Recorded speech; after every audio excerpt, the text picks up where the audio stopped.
Hey everyone, Nut Free Mama here. Today I'm going to show you how to make malted milk fudge. Okay, for the ingredients you're going to need a half a cup of the malted milk powder. You will need 1 8-ounce package of cream cheese, and you want that brought to room temperature. 2 sticks of butter, also at room temperature. 4.5 cups of powdered sugar. 2 teaspoons of vanilla extract. 2.5 cups of the dry milk. If you're not sure about dry milk, I wasn't either. I went and got the 3 packets of the dry milk, and that worked out fine. I still have some left, so it's 3 of the 3.2 ounce packages, if that helps you at all. Then I also needed 1 10-ounce package of the malted milk balls. So I chose Whoppers because those are the best. And you want to go ahead and crush those. I just crushed mine with a rolling pin and a ziploc bag.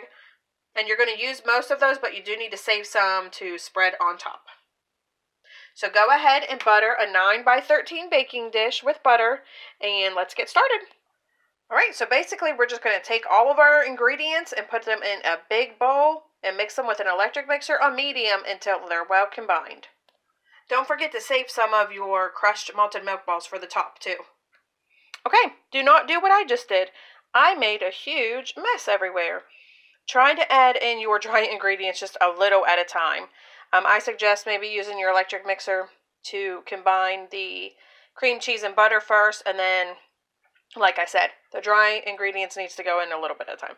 Don't try to put like 7 cups of dry ingredients in there when your bowl's all the way to the top, because it looks like this.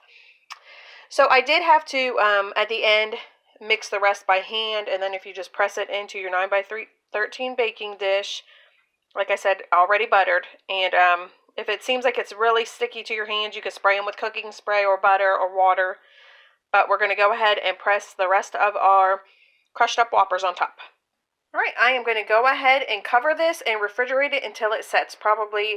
Mine will probably be in there actually the rest of the day until this afternoon. But I think you could just check it and make sure it's all the way done. I would definitely leave it in there for at least a couple hours. Alright. Those set up in the refrigerator, and I just went ahead and cut them into squares, and they turned out really, really good. I really like them. As you can see, some of them are on their sides. You can see from the side, from the top, and you can cut your squares however you want. Another idea would maybe to put parchment paper on your sheet and take it out that way. It might be a little easier to cut, but these really weren't hard to cut. They didn't crumble or anything like that. So we'll see what Taste Tester thinks. All right, Taste Tester, have a little taste. Okay. Yummy. Did you like it? Mm-hmm. All right, everyone, come back and see us again, and don't forget to like and subscribe. Don't forget to like and subscribe. Bye. Bye.